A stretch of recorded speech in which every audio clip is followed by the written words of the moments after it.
Hi friends, welcome to Abhijay TV.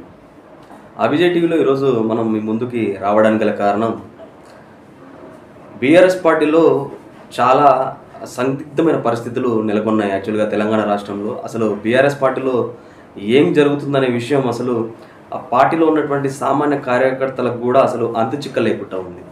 ఎందుకంటే ఆ party ముఖ్య నాయకురాలు కేసీఆర్ గారి కుమార్తె కల్వకుంట్ల కవిత గారు యాక్చువల్గా ఆవిడ చేస్తున్నటువంటి కొన్ని కార్యక్రమాల వల్ల కార్యకర్తల్లో చాలా కన్ఫ్యూజన్ ఏర్పడడం జరిగింది. అది ఏంటంటే, కల్వకుంట్ల కవిత గారు రెగ్యులర్గానే ఒక కేసీఆర్ గారికి అప్పుడప్పుడు లేఖలు రాస్తూ ఉంటారు. ఆ లేఖలలో రీసెంట్గా వచ్చిన ఒక లేఖ బయటకు లీక్ అవ్వడం జరిగింది. ఎప్పుడైనా సరే కవిత గారు చిట్ చాట్లో తెలియజేయింది ఏమనగా, నేను లేఖలు రాస్తూ ఉంటాను, మా నాన్నగారు అది చదివి అందులో నుంచి తీసేసుకొని చింపి పక్కన పడేస్తూ ఉంటారు, కానీ ఇప్పుడు నా లేఖ ఎలా బయటకు వచ్చిందని చెప్పేసి ఆవిడ ఒక అనుమానాన్ని వ్యక్తం చేయడం జరిగింది. అసలు బీఆర్ఎస్ పార్టీలో కోవట్లు ఉన్నారని చెప్పేసి కవిత గారు అన్నారు. అసలు కేసీఆర్ గారికి దగ్గరగా ఉన్నటువంటి బీఆర్ఎస్ పార్టీలో కేసీఆర్ గారికి దగ్గరగా ఉన్నటువంటి వాళ్ళు వేరే పార్టీలకు కోవట్లుగా ఎలా పనిచేస్తారు అనేది ఒక క్వశ్చన్ మార్క్ వ్యవహారంగా అసలు ఇక్కడ ముఖ్యంగా జరుగుతూ ఉంది. యాక్చువల్గా నిజంగా చెప్పాలంటే కేసీఆర్ గారికి కవిత గారిపై అమితమైన ప్రేమ ఉంటుంది.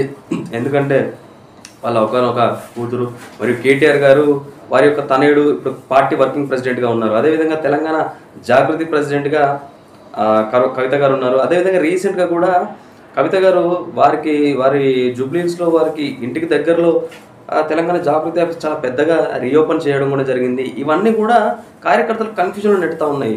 మిగతా ఛానల్ అన్నీ కూడా ఏం చేస్తూ ఉన్నాయి అంటే, మిగతా పార్టీలు కూడా ఒక ఫేక్ న్యూస్ని ఫేక్ న్యూస్ అది రియల్ న్యూస్ అర్థం కావట్లేదు, కవిత గారు బయటకు వచ్చేసి కొత్త పార్టీని ఎస్టాబ్లిష్ చేయాలని చూస్తున్నారని చెప్తుంది. అదేవిధంగా బీఆర్ఎస్ పార్టీకి ప్రెసిడెంట్గా ఉన్నటువంటి కేసీఆర్ గారు తండ్రికి వ్యతిరేకంగా ఒక కూతురు పార్టీ పెట్టుతుందా లేదా అనేది ఒక క్వశ్చన్ మార్క్ ఇది ఇప్పుడు. ఎందుకంటే ఆవిడ కేసీఆర్ గారికి ఎవరైనా వ్యతిరేకంగా మాట్లాడితే కేసీఆర్ గారిని ప్రొటెక్ట్ మేమే ముందు చేస్తామని మాట్లాడుతున్నటువంటి కవిత గారు కేసీఆర్ గారు పెట్టిన పార్టీకి ఆపోజిట్గా పార్టీ పెట్టి ముందుకెళ్తుందా అనేది క్వశ్చన్ మార్క్. యాక్చువల్గా దీనికి సమాధానం యాక్చువల్గా ఆ యొక్క అనుమానాన్ని బీఆర్ఎస్ పార్టీకి సంబంధించినటువంటి కవిత గారు, కేటీఆర్ గారు, హరీష్ రావు గారు, కేసీఆర్ గారు కలిసి ఒక మీటింగ్ పెట్టి చెప్పాల్సిన అవసరం ఉంది. యాక్చువల్గా చెప్పాలంటే అందులో అంత ఇంపార్టెన్స్ మ్యాటర్ లేదని చెప్పేసి కేసీఆర్ గారు భావించి ఉండొచ్చు.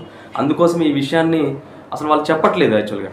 అందుకే బయటికి కవిత గారు మాత్రం మేము ప్రజల తరఫున పోరాడతామని చెప్పేసి జాగృతి తరఫున వాళ్ళు ఎప్పటి నుంచో పోరాడుతూ ఉన్నారు. 2014 ముందు వాళ్ళు 2001లో కేసీఆర్ పార్టీ పెట్టినప్పటి నుంచి కూడా కవిత గారు 2004 సంథింగ్ 5 నుంచి జాగృతి అని పెడుతూ అప్పటి నుంచి పోరాడుతూనే ఉన్నారు. వాళ్ళు ప్రజల తరఫున కానీ బతుకమ్మ అంటూ మహిళల్ని ఉత్తేజపరుస్తూ తెలంగాణ ఉద్యమంలో వాళ్ళని కీలక పాత్ర పోషించే విధంగా కవిత గారు ఆవిడ యొక్క ప్రాధాన్యతను, ఆమె యొక్క పాత్రను పోషించడం జరిగింది. అదేవిధంగా ఇప్పుడు ఇటువంటి నివృత్తులు అసలు ఫేకా రియలా అనే విషయం తెలియాల్సిన అవసరం ఉంది. అదేవిధంగా కొన్ని పత్రికలు, వార్తాపత్రికలు, కొన్ని పెద్ద న్యూస్ ఛానళ్ళు, ప్రింట్ మీడియా, ఎలక్ట్రానిక్ మీడియా కూడా పూర్తిగా బీఆర్ఎస్ పార్టీకి వ్యతిరేకంగా పనిచేస్తూ ఉన్నాయా లేదంటే నిజమే చెప్తున్నాయా అనేది చాలా మందిలో డౌట్ ఉన్నాయి. యాక్చువల్గా ఒక బీఆర్ఎస్ పార్టీ కాదు, బీజేపీ పార్టీలోనైనా సరే, కాంగ్రెస్ పార్టీలో కూడా చాలా డౌట్లు మెదుకుని ఉన్నాయి. యాక్చువల్గా అసలు కవిత గారు కేసీఆర్ గారికి వ్యతిరేకంగా అసలు పనిచేస్తుందా అనే ఒక డౌట్ ఉంది యాక్చువల్గా అందరికీ కూడా.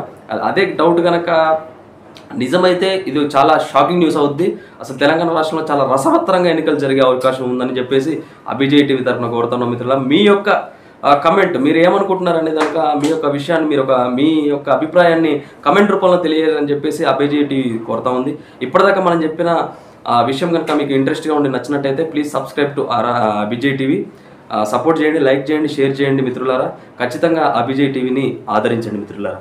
థ్యాంక్ యూ, ధన్యవాదాలు మిత్రులారా.